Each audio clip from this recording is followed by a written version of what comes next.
포스코와 현대제철의 환경 문제로 큰 논란을 빚었던 포항시와 당진시, 광양시가 함께 모여 미세먼지 저감과 친환경 철강도시 조성을 위해 함께 노력하기로 약속했습니다.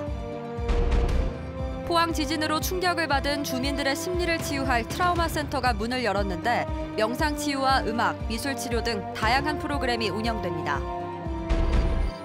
포항시의회 박정호 이낙연 의원에 대한 주민소환 투표가 다음 달 18일 실시되는데 투표율이 33.3%를 넘어야 개표가 이뤄집니다. 여러분 안녕하십니까? 포스코와 현대제철의 환경 문제로 최근 큰 논란을 빚었던 포항시와 광양시, 당진시가 미세먼지 해법을 모색하기 위해 한자리에 모였습니다. 환경부는 미세먼지 감축의 성공 여부는 대형 사업장의 자발적인 감축 노력에 달려 있다며 앞으로 규제도 강화하겠다고 밝혔습니다. 박성아 기자가 보도합니다.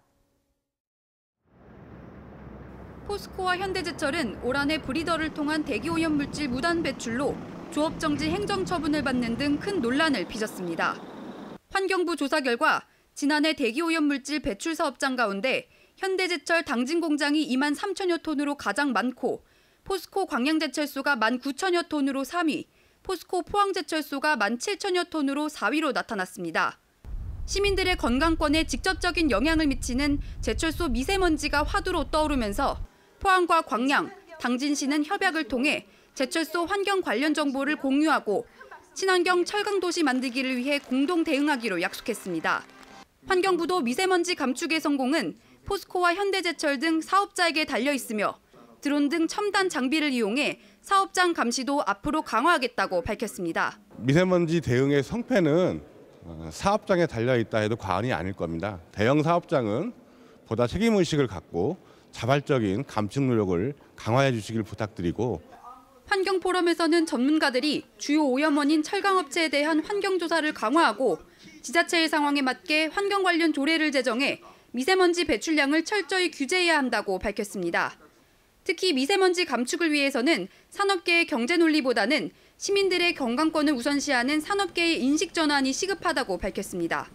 경제 성장 우선해서 이제 시민들의 건강을 먼저 생각하는 그런 패러다임의 변화가 있어야 된다라고 생각을 합니다.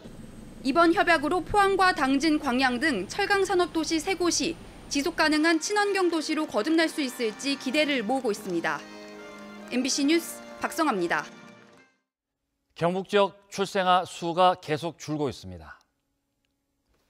동북지방통계청에 따르면 지난해 경북의 출생아 수는 16,000여 명으로 지난 2017년과 비교해 1,800여 명이 줄어 10.5%의 감소폭을 보였습니다. 경북의 합계 출산율은 1.17명으로 6.8% 감소했고 평균 출산 연령은 32.3세로 지난 2017년과 비교해 상승했습니다. 포항 지진으로 정신적 충격을 받은 주민들의 심리를 치유할 트라우마 센터가 문을 열었습니다. 지진 트라우마 센터는 상담과 교육 프로그램을 운영하고 유사 사례에 대비한 연구 개발도 수행합니다. 김기영 기자가 보도합니다. 지진 발생 2년 만에 진앙지인 포항시 흥해읍에 지진 트라우마 센터가 개소했습니다. 상담과 스트레스 진단을 하고 심신 안정을 취할 수 있는 시설과 공간이 마련돼 있습니다. 정신과 의사인 센터장과 심리 상담사, 정신건강 전문 요원 등 8명이 채용됐습니다. 고위험군 대상 전문 치유 캠프 운영과 1일 명상 치유, 취약계층에게는 찾아가는 심리 안정 서비스를 제공하고 명상숲 치유 프로그램과 음악 미술 치료 프로그램도 운영합니다. 진앙지 주민들은 치유센터 개소를 누구보다 반기고 있습니다.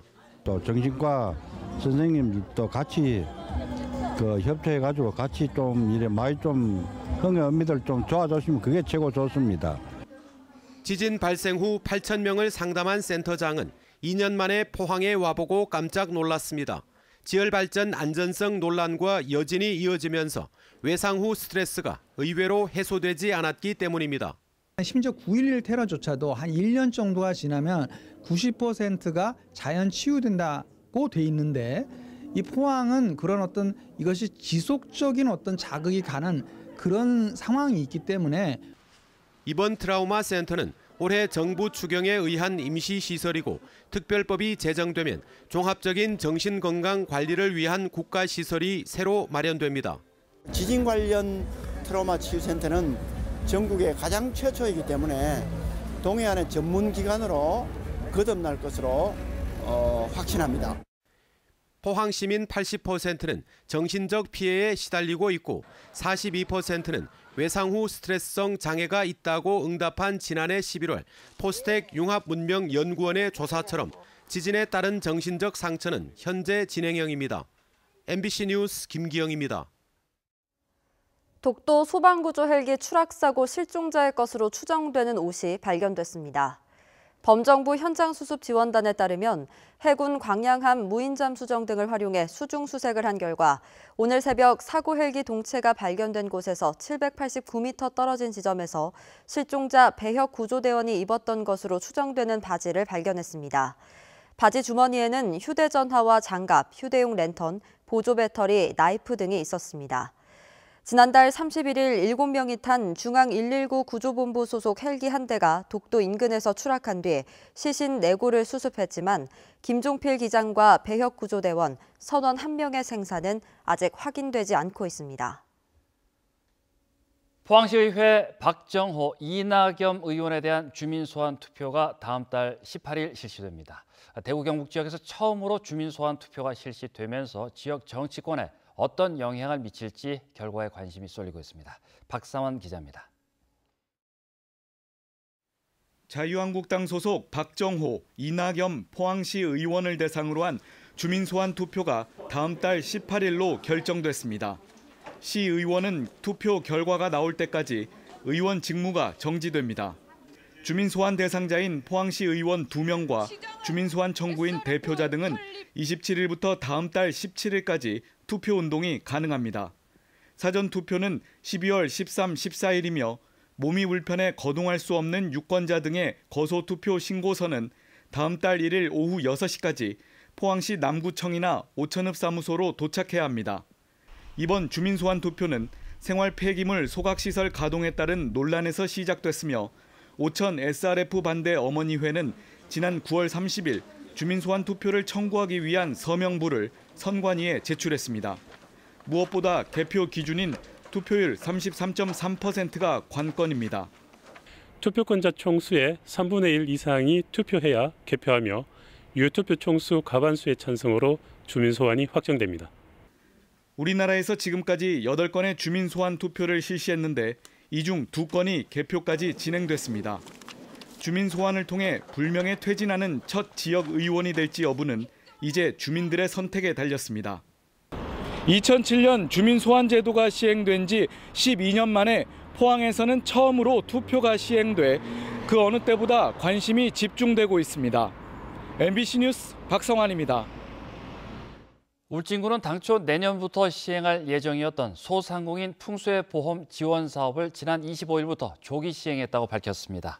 소상공인 풍수해 보험은 보험료의 절반 이상을 행정안전부와 울진군이 지원하고 상가는 1억 원, 공장은 1억 5천만 원까지 실손 보상이 가능합니다.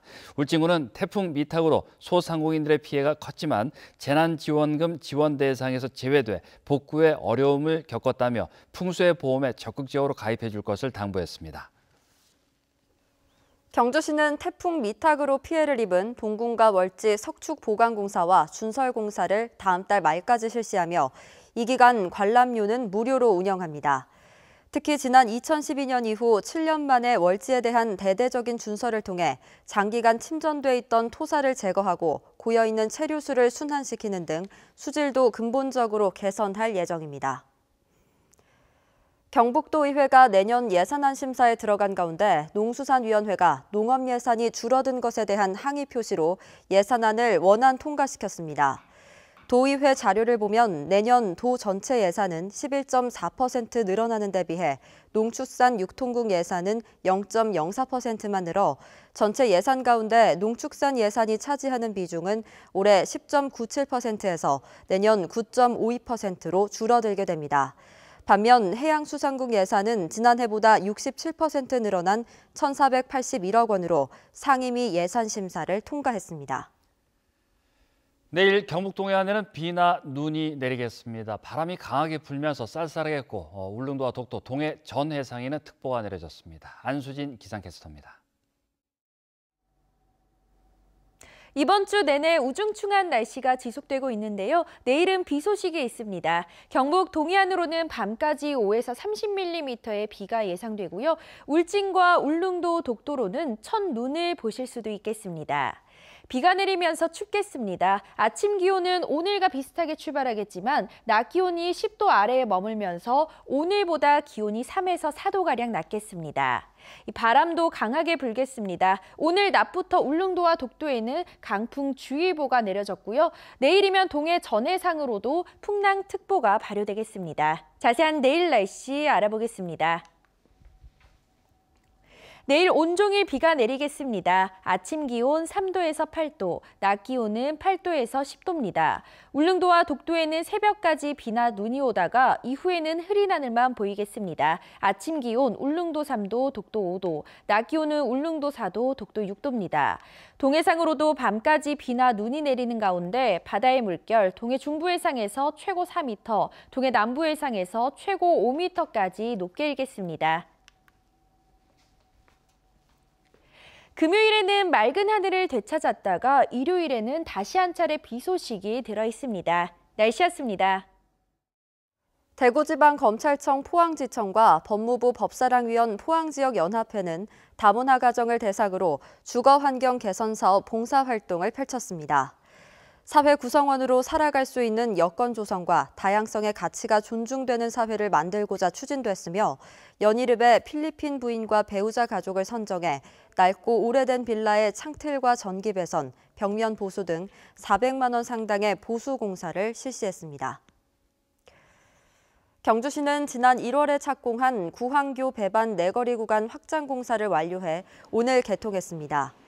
이 완공된 구간은 경주 IC와 보문 관광단지를 잇는 주요 도로로 그동안 도로폭이 좁아 상시적인 교통정체와 사고 위험이 높았는데 4차로에서 6차로로 확장 개통되면서 관광객 불편이 해소될 것으로 기대됩니다. 경주에 있는 원전 현장 인력 양성원이 다음 달 말까지 무료 교육생을 모집합니다. 비파괴 검사, 전기 제어, 파이프 용접, 특수 용접 등 4가지 교육 과정으로 60명을 모집해 내년 6월까지 교육을 실시합니다. 한편 지난 1기 교육 과정의 경쟁률은 5.3대 1로 글로벌 원전 기능 인력 양성 사업의 취업률은 평균 84%라고 밝혔습니다.